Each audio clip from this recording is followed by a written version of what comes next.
दोस्तों, deep space YouTube channel में आपका स्वागत है। दोस्तों, आज तक आपने अपने जीवन में कितनी दूर तक की यात्रा की है? मतलब कि सबसे लंबी यात्रा कौन सी की है? जब भी हम एक लंबी यात्रा की बात करते हैं तो जितना सफर लंबा होता जाता है उतनी ही चीजें हमारे लिए नई और हैरान करने वाली आने लगती हैं। जैसे मौसम बदलने लगता है, खान पान बदलने लगता है, रहन सहन बदलने लगता है और ऐसा ही और भी बहुत सी चीजें बदलने लगती हैं। पर क्या हो अगर हम इस सफर को थोड़ा लंबा करें, मतलब कि बहुत लंबा कर दें, तो क्या क्या बदल जाएगा?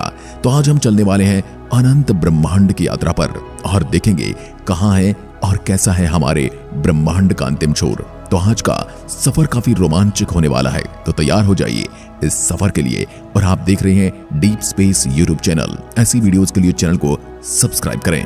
ब्रह्मांड में समय, स्पेस और मैटर सब कुछ हमसे छिपा हुआ है और हमारी पृथ्वी भी इसी ब्रह्मांड में चट्टान का एक घूमता हुआ कण भर ही है।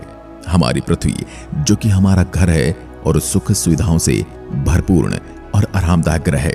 दोस्तों, अगर आप अपने सारे कामकाज छोड़कर आसमान की तरफ नजर डालोगे तो आपको क्या दिखाई देगा?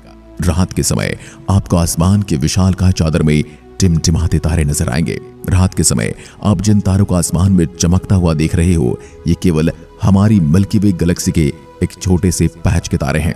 हमारी गैलेक्सी में हम बहुत छोटी सी जगह पर रहते हैं और वहीं के तारे हमें दिखाई देते हैं। फिर हमारी गैलेक्सी में बाकी जगह पर क्या है? क्या ये हमारे ब्रह्मांड के सापेक्ष में हमारी गैलेक्सी का कोई अस्तित्व है? चलिए आज आपको ऐसा सफर कराते हैं ब्रह्मांड के आखिरी छोर तक का। सबसे पहले पृथ्वी से ऊपर की ओर चलते हैं। जैसे जैसे हम पृथ्वी की सतह से ऊपर उठते जा रहे हैं, पृथ्वी हमें बहुत छोटी दिखाई देने लगती है। अब हम पहुंच गए हैं इंटरनेशनल स्पेस स्टेशन पर, जहां इंसानों द्वारा ही बनाया गया है। ये 27,580 किलोमीटर प्रति घंटा की रफ्तार से पृथ्वी के चक्कर लगा रहा है। एक दिन के 24 घंटे में पृथ्वी के चारों ओर का चक्कर 16 बार लगाता है और पृथ्वी की सतह से 400 किलोमीटर ऊपर है। यहां से ऊपर जाने पर आपको इंसानों द्वारा कुछ और चीजें दिखाई देने वाली हैं। ये सैटेलाइट है और स्पेस में भेजी गई हजारों सैटेलाइट पृथ्वी का चक्कर काट रही हैं। यहां सैटेलाइट का एक जाल बिछा हुआ है। थोड़ा ऊपर जाने से आप पृथ्वी को देखोगे तो आपको बेहद खूबसूरत नजारा दिखाई देने वाला है। जब हम चांद पर पहुंच जाएंगे और हमसे पहले वहां पर 12 एस्ट्रोनॉट और आ चुके हैं और हम पृथ्वी से अभी 4 लाख किलोमीटर की दूरी पर हैं। चांद पर कोई वायुमंडल नहीं है जो कि कॉमेट्स या एस्ट्रॉइड को स्पेस में ही जला दे। शुक्र है हमारी पृथ्वी पर वायुमंडल है और ये हमें स्पेस से आने वाले खतरों से बचाए हुए है। अब इसे देखिए, ये हमारे सौर मंडल का सबसे चमकीला ग्रह वीनस। वीनस की ग्रेविटी हमारी पृथ्वी के समान है, लेकिन ये ग्रह एक नरक जैसा है क्योंकि यहाँ पर एसिड की भयानक बारिश होती है और इसके वातावरण में दिखाई देने वाले बादल सल्फ्यूरिक एसिड के हैं। सूर्य की गर्मी यहाँ आती है लेकिन वह यहाँ से वापस नहीं जा पाती और इसी वजह से गर्मी यहाँ के वातावरण में रह जाती है। इस ग्रह पर सबसे ज्यादा ज्वालामुखी मौजूद हैं और यहाँ कुछ भी सरवाइव नहीं कर सकता। यहाँ से आगे बढ़ने पर हम सूरज के सबसे नजदीकी ग्रह के पास पहुंच गए हैं। ये ग्रह का नाम है मरकरी, जिसे हम बुध ग्रह भी कहते हैं और इसकी धरती हमारे चांद जैसी नजर आती है। ठीक चांद जैसे यहाँ पर बड़े बड़े गड्ढे आपको दिखाई देंगे। आज के साथ ही यहाँ के दिन और रात के तापमान में बहुत ज्यादा अंतर दिखाई देगा क्योंकि रात के समय में यहाँ का तापमान -170 डिग्री सेल्सियस होता है और वहीं दिन के समय में 400 डिग्री सेल्सियस होता है। चलो थोड़ा आगे चलते हैं और हम पहुंच गए हैं सूरज के पास। सूर्य इतना भारी है कि इसकी ग्रेविटी पूरे सोलर सिस्टम को नियंत्रित कर रही है और इससे निकलने वाली लपटें इतनी बड़ी हैं कि सूरज की सतह से हजारों किलोमीटर ऊपर तक चली जाती हैं।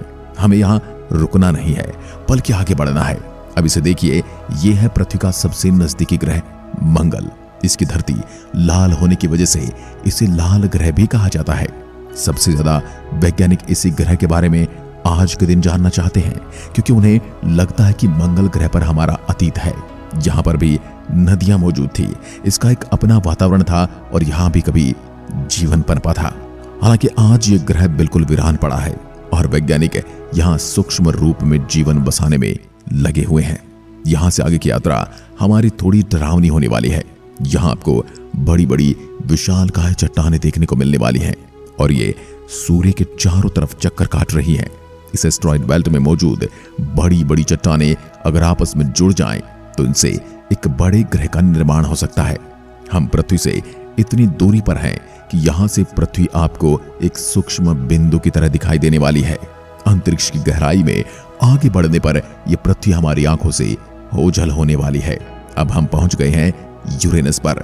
जब तक टेलीस्कोप का आविष्कार नहीं हुआ था तब तक हमें यूरेनस और नेपच्यून के बारे में कोई जानकारी नहीं थी।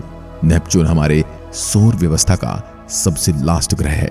सोलर सिस्टम बहुत बड़ा है, इसलिए नेपच्यून के बाद भी यह सिस्टम खत्म नहीं होता। सोलर सिस्टम की गहराई में आगे बढ़ने पर अब हम कुइपर बेल्ट में, ये पिछले एस्टेरॉयड बेल्ट से 30 गुना बड़ी है और चौड़ी है और 200 गुना ज्यादा फैली हुई है। प्लूटो, जो कि ग्रहों से बेदखल किया जा चुका है, वह भी आजकल इसी बेल्ट का सदस्य है। कुइपर बेल्ट से आगे चलने पर हमें सूर्य का सबसे दूर ऑब्जेक्ट सेड्रा, जिसे एक बौना ग्रह कहा जाता है, इस ग्रह की खोज 2003 में की गई थी। ये सूरज का चक्कर लगाने में 10,000 साल का समय लगाता है। अब हम सोलर सिस्टम से बाहर निकलने वाले हैं और इंटरस्टेलर स्पेस में पहुंचकर आपको वराइजन 1 स्पेसक्राफ्ट दिखाई देगा और ये इंसानों द्वारा सबसे दूर बनाई गई चीज है। ये पृथ्वी से 19 अरब किलोमीटर दूर जा चुका है और इसने अंतरिक्ष के काफी ज्यादा सवालों का जवाब भी दिया है। यहां से आगे बढ़ते हैं और यहां से आपको सूरज एक तारे की तरह दिखाई देने वाला है, जबकि पृथ्वी तो कहीं गायब सी हो गई है और इसका नामो निशान तक नहीं है। इस जगह पर भी सूर्य की ग्रेविटी को महसूस किया जा सकता है, क्योंकि यहाँ कॉमेट्स सूर्य की ग्रेविटी से बंधे हुए हैं। इन धूमकेतुओं में इतना ज्यादा पानी भरा हुआ है कि अगर इकट्ठा हो जाएं तो पृथ्वी से भी बड़े गहरे सागरों को भर सकते हैं। हमारी पृथ्वी पर अधिकांश पानी इन कॉमेट्स के जरिए ही आया है। इस जगह के बाद सूरज की ग्रेविटी कम होने लगती है और यहाँ से आगे शुरू होती है एक रहस्यमय यात्रा। यहाँ आपको इस कदर अंधेरा दिखाई देने वाला है कि आंख खोलकर भी आप कुछ नहीं देख सकते और यहाँ कुछ भी देखने के लिए इंस्टा रेड विजन की जरूरत पड़ेगी। यहाँ पर अरबों तारे हैं और हमने अपने सबसे नजदीकी मंडल की तरफ बढ़ना शुरू कर दिया है। इसका नाम है अल्फा सेंचुरी और इस तारा मंडल में 3 तारों का समूह है और यहाँ से आगे बढ़ते हैं। इस तारा मंडल में अभी और ग्रह का जन्म होना बाकी है। अब हम पृथ्वी से 20 प्रकाश वर्ष की दूरी पर आ चुके हैं, जहाँ अरबों तारे हैं और इनकी यात्रा करना तो बहुत दूर की बात है। इन्हें गिनना भी असंभव है। इसलिए अपनी यात्रा को आगे बढ़ाते हुए हम मिल्की वे गैलेक्सी से बाहर आ जाएं। अब हमने इंटरगैलेक्टिक स्पेस में प्रवेश कर लिया है। यहाँ हमें दूर दूर तक अरबों गैलेक्सियां दिखाई देने लगी हैं। जैसे जैसे हम आगे बढ़ने लगे हैं, हमें अन्य गैलेक्सियों के झुंड दिखाई देना शुरू हो गए हैं। यहाँ से आगे बढ़ने पर हमें कई तरह के सुपर क्लस्टर दिखाई देने लगे हैं।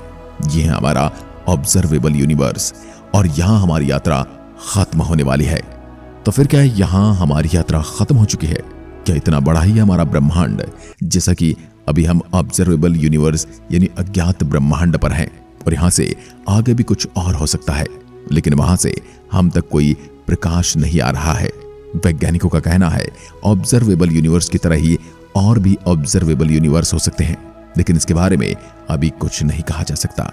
लेकिन इतना कहना सही होगा कि ऑब्जर्वेबल यूनिवर्स हमारे ब्रह्मांड का आखिरी हिस्सा नहीं है, बल्कि इसके बाहर भी कुछ तो है। आखिर वह क्या हो सकता है? आपका इसके बारे में क्या कहना है? हमें कमेंट में लिखकर जरूर बताएं। एक बार फिर मिलते हैं एक और ऐसी ही रोचक वीडियो के साथ। तब तक के लिए नमस्कार। जय हिंद, जय भारत।